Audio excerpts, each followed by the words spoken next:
91 to 100. Reversed.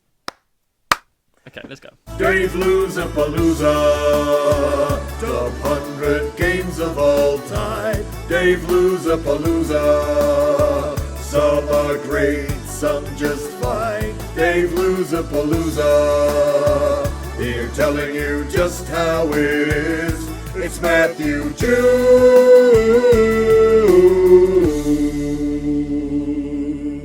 Welcome to Luzapalooza. My name is Dave Luza, and with me is Matthew Jude. We're going down my top 100 games of all times. It's board games, and To be how clear, are you going board into games. this? It feels weird to not add the word board games. How are you going into this, Matthew? I'm going in excited and ready to agree the heck out of you. Just agree Right. with you so hard here. I'm going to agree with almost everything you say. We have a similar taste in games, but we don't have. Do we have this actually? Now I think about it, we don't have the most. Your similar love for taste in Rainer games. Knizia is wrong. It's unrivaled, even by others who claim to be the biggest fans. It's fine. He's got good games. Some of them might have made it into my top 20, maybe, but it's just unhealthy. I mean, It is. Yesterday I saw something, 5 different games with 5 different names that are all the same game. Yeah, that happened. That annoys the heck out of me. A lot of reprints. I just think, Yeah. come on now, let's calm down. So, all right, I'm excited. I'm excited. Give Siri. No. Here we go. Woohoo! Yes. If this was it a is Reiner happening. Knizia game, I'd have been so angry because I feel like it would have been out of spite. Between two cities. Number 100, Between Two Cities. It is a game where you make a choice. You get tiles and you place them on you're making a city with your right neighbor and with your left neighbor, and you try to make them of equal value, because that would be beneficial if you only make one good, and then the other one is worse, and you end up with a lower total than your neighbor, because they will have that same city, but they have a better city on the other side. So you need to make sure that they are both as great as they are. So And how do you make the cities? Is it polyomino tiles? Is it what It kind is of, no, what it's not type of- polyomino. It's just square tiles. You just Square add tiles. squares to them. It's really fun. Between Two Cities, I think it's very underrated. It is a Stonemaier game. I want to play this game, but I've not had the chance because I feel like you need a good bunch of people, more than 3. It doesn't 4 matter. people. I mean, of course it matters. If you play a 2-player I feel game, like it you matters a both little have bit. the same cities next to each other. I feel like it matters a tiny bit. Of course, with more people, it's better because you can compare to other people. There is a newer version of this game, which is Between Two Castles of Mad King Ludwig, which is the That same excites principle. Yeah, and I see how that game excites you more, but this was first, and I didn't want to put the other one on the list, so I chose You can't for change what's on the original. list because of your moral, like, I feel it. It is or it isn't, Dave. No, you can. You can do whatever you want. It's your list. That's what I did. Number 100, Between Two Cities. Then we go to number 99. I need to have some time to load the visual, because here it is, River Dragons. Now, River Dragons A game not on anyone else's top 100 ever, I don't feel like. This game is... We had the big version of this game. I think we played this once, the big version. And we played you it and I. together at Dice Tower Con once, the big version. That's the only time I've ever played the game. It's fun. Yeah. It's a good game. You try to cross the stream, the river. You're putting down stones and then put planks on those stones, and then you have your little meeple walk across to the directly other side. That's why you can play it with up to 6 people, because the board has enough room for those people to move. You program your 5 moves ahead of time. So first I'm going to put down this stone. I'm going to put this plank on that stone. Then I'm going to move on that. Then hopefully you will have connected to that. So I will jump over you, and then I am at the other side. That's the plan. But then That's the plan, at least. someone else looks at you and is like, whatever you planned first, That's not going to happen. But if you Yeah. did not plant that stone, you are not allowed to place that plank, then your man is not going to walk onto that thing. So that's what I really like about programming games. You have things ahead of you that you really want to do, and then in the end, everyone's plans fall into the water, literally, because there's water. It's river dragons. This is family appropriate as well, right? For a programming game? Definitely. This is... Yes. Yes. Oh, I can tell you a very horrific story about this game. I took this game to Bo's school because I wanted to be one of those cool dads who said, I'll start a board gaming group here. So we played like King of Tokyo, and this was the first big game I took out because I had that big version, and they were all in awe when we were playing it. And we walk around, people have cards in their hand, the kids, and it's like, ooh, make sure you don't really bend the cards that hard because that would just not be cool. Don't do that. No. Yeah. And Okay. Have then fun. I Look look up, and then I saw one of the cards. It had bite marks on them, and I look at the kid, and he said, "Arr." What are you doing? Stop doing that. I know we're not supposed to hit children, but I think if I would show the judge... There's an exception to every rule, I feel, yes. This is not cool. Ugh. All right, what's number 98? 98, here we go. Whoop. The Gang. Okay. Now, The Gang is a game that came out recently. I'll allow this one. I'll allow it. That's good. It is a poker game. We're playing poker, but it is a co-op poker game where the goal is for everyone to rank their poker hand comparing to the others. But of course, you can't see the cards. It's Texas Hold'em poker, so everyone's holding 2 cards. And then you look at your 2 cards and you say, ooh, I've got 2 aces. I think I have the best hand. So you grab the chip that says that's the best hand. Someone else has 2 kings, so they think, no, there's probably not 2 aces in this game. I will take that first stick. So you start this little tug of war. It's like, are you sure? I think. So, but you're giving a little bit of information. There's that moment where you have to say, I promise you, I have the best hand. Yeah. What game? We played recently a game like that where we played it together. Where it's like, no, I guarantee... Ito, we played that. Oh, yeah, probably. I was like, I promise you, this is where it should be. We're gone. Yeah. What is the length of a nap? Oh, no, power nap. How long should a power nap be, or a nap? Yeah. And everyone would write down their own answers, and then we need to put them in order of each other. So, like, I think I nap longer than you. I said, no, I promise you, my nap is longer than your nap. And that's also a fun way. In the gang, what happens is that you do it one time to see who's got the best hand, then more cards are revealed, just like in poker, and then you get to reevaluate the hands. And Dave has a mathematical kind of the correct way to do this. He doesn't go off vibes and fun. He goes off like logic and deduction, which are the two ways to play this game. What you should do. I mean, I guess it's a great game. I love this one. We've So played now both sides. this We're is some of the not. first people to You're play not this game. playing. You're not playing poker with each other. You're not trying to beat each other. You're trying to convey the correct information. If there's a No, possibility I'm holding of out a for a street, straight. I'm holding out for a straight. I've got a flush. Yeah. I guarantee I'm all in. I've got a 50% chance. I did the math in my head. There's a 50% chance I'll end up having the best hand. That's fine. If you get it, then make sure that let everyone know that you should have the best hand. But until it's right that is a now. fact, Who don't has the best do hand that. right now? Yeah, I can get very fierce in this game. you can. It's good though. It is a good one. So that's All right, my 97. number, 98.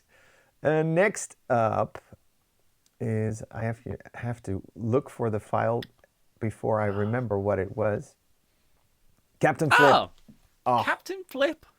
Now, this was one of the games that me and Ilka, we like to gift games that we think are good to families around us. And this was last year's gift to my colleague Daniel. He's got a family. They don't play a lot of games, but this is one of the games that I gifted them last year because it's that easy. You can play this with a 7-year-old. So you've got a pirate ship in front of you. Everyone has their own ship. you draw one tile and you look at it. Oh, there's a crewmate on the tile. Where do you want to place it? If you decide not to place this side, you then turn it around and then you must play the other side. And it could be worse. Could be worse. And then you just keep on playing until the game's over. It's fast. It's a lot of fun. There are some surprises in there. There are some tactics in there. I really enjoy. I've never Captain seen a Flip. game of this go poorly. It always hits. It's good for families. It's simple. I think it won a bunch of awards. And there's lots of variation. There's different maps and stuff that you can play with. Definitely. I it's a saw slam the dunk of a expansion game. already. That really opens the door to even more shenanigans. 96 on tour. This is what we call a roll and write, or no, it's a roll. Yeah, it's a roll and you also flip cards. Well, it doesn't matter. This game, you have the map of either the USA or Europe, and you're going on tour. Yes, Sorry. You're going on tour with your band, and you're planning on this, but you are only allowed to visit venues. You need to write a number in it that 2 dice are making up. So you roll 2 dice, 2 d10s. Mm-hmm. And you can combine them in any way. So you can, if you roll a 6 and a 7, then you either put 67 or 76 on one of the spots that is that you need to choose from the cards that you're drawing at the same time. The goal of the game is to have a continuous line of numbers that go up. Yeah, that's going to be your tour. Which sounds amazing in the beginning, but at some point there's going to be this big burn of your brains like, no! It has a tipping point where this game just goes wrong for everyone, right? You have these plans. I'm going to go here, then here, then here. I've left perfect gaps. There's a 10 gap here. There's a 10 gap. This is absolutely, and it just goes horrendously wrong, and this cascade of failures. But it's fun. That sounds like it is. I just need to roll somewhere between a 22 and a 27. That will come up. That's easy. That's so easy. It will come up, and it never comes up. It's a good one. Such a fun game. You can play it with as many people as you want. That's also a thing. And we played this on stream a lot during the pandemic. Yeah. That's another thing that changes where games place, is those kind of feelings, those memories behind the game, where it can... having a great experience at a right time. We played this, like, I remember I went to China with my brother and we played Hanabi a bunch of times. And to me now, Hanabi's got this such a boosted feeling of Hanabi, but it's the experience at the time. It's just, but no. All right, next, let's go on. Really good. Rumble Nation. This is an older game that just got a deluxe reskin. Yeah. I played that deluxe reskin, and I really loved it. Talk about games that cascade into chaos. This is exactly that, right, in a board game. Yes. So no, I do not like area majority games where you're putting out troops and you try to be have the most so you can get the benefit. Well, this is a game like that. Those area control, area majority games usually take hours because there's a lot of thinking that goes into it. This is a 20-minute game. It has 2 phases. The first phase, everyone is rolling dice and they decide where you are allowed to place your troops on a map that has 12 distinct areas.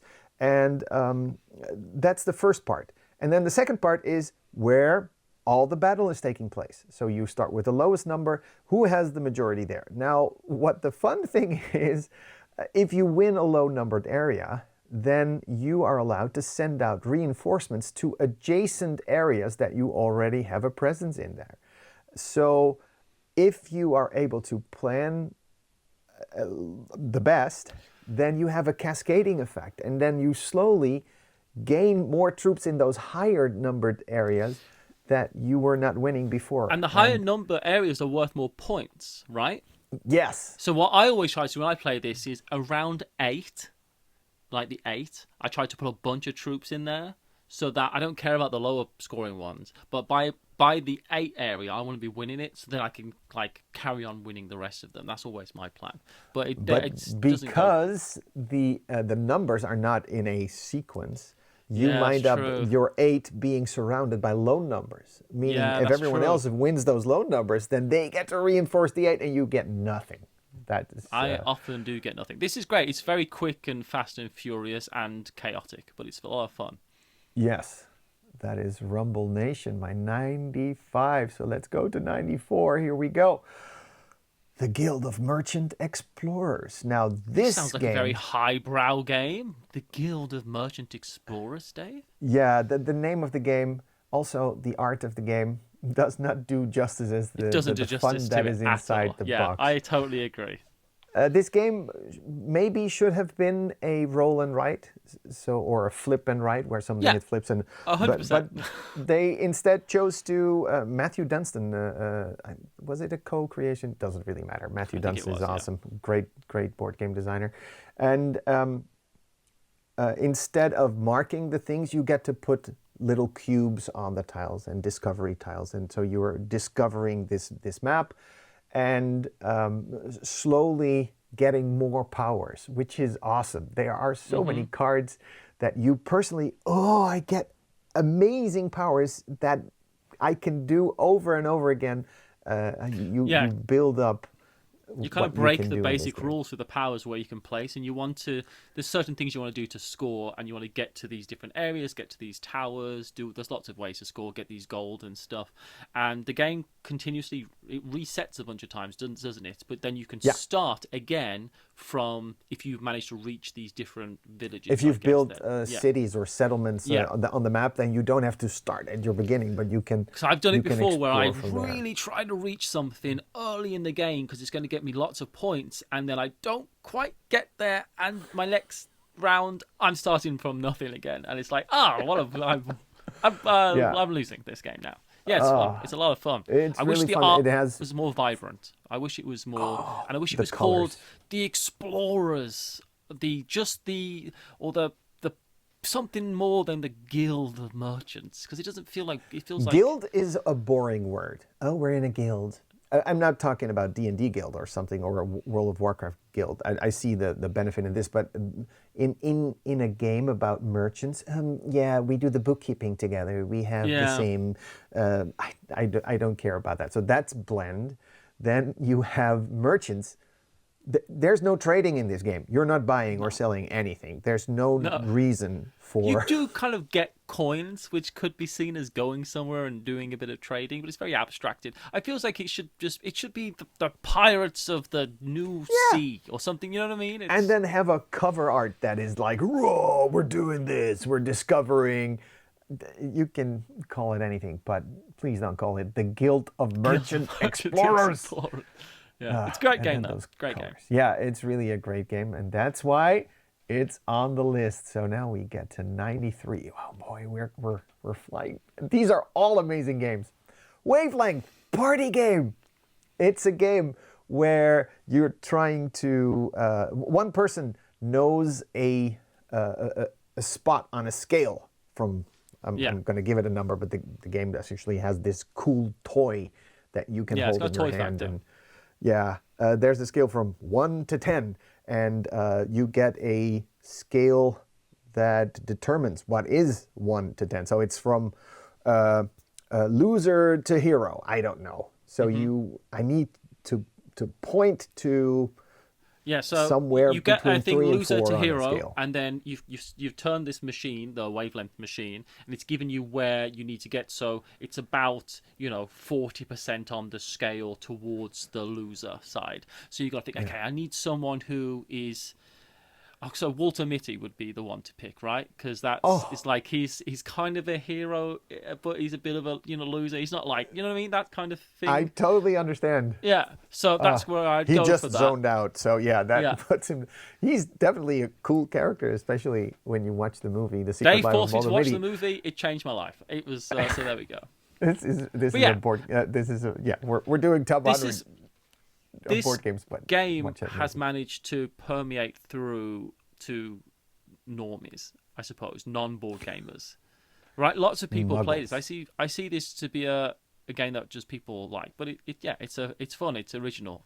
it's original in the way it does what it does, I suppose. I can't say it's massive. We do it sometimes in our a podcast where you say, okay, between hairy and smooth, which board game is a 7 on that scale? And you can do this for anything. You can do this for soccer players from on a scale from smooth to hairy.